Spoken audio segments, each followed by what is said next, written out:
Magandang balita naman para sa mga kababayan nating magsasaka sa Palawan. Binuksan na po ang bagong irrigation facility sa probinsya na inaasahang makatutulong sa pagpapalago ng kanilang ani. JB Piedragosa sa detalye.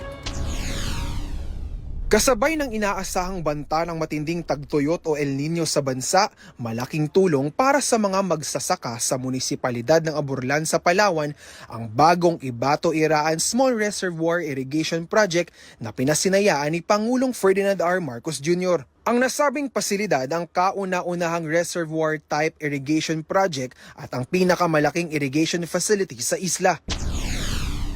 Sa panahon ngayon, lalo na sa gitna ng tagtuyot o El Nino, hindi na pwedeng umasa lang tayo sa pagdating ng ulan.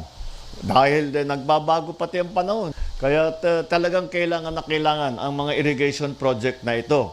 Tinatayang nasa mahigit 1,000 hektarya ng lupang sakahan ang makikinabang at mahigit 400 magsasaka naman ang matutulungan ng bagong irigasyon. Hangad natin na magamit ang reservoir ng pangmatagalan.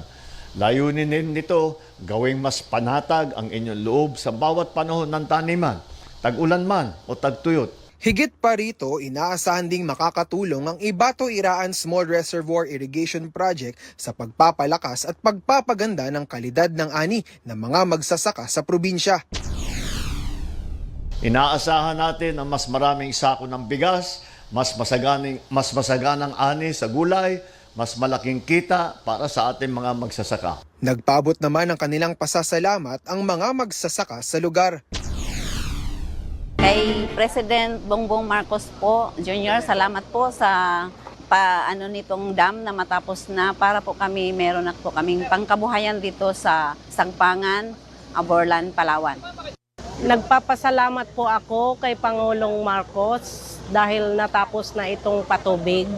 Makakatulong po ito lalo na sa aming mga IP dahil sa makakapagsaka na kami ng tuloy-tuloy dahil may tubig na.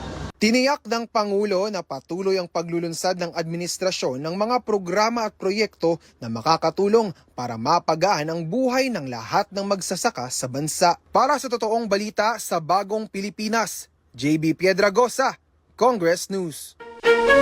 Ako po si Bien Manalo. Para maging updated, manatiling nakatutok sa Congress TV Digital at sa iba pa naming social media pages.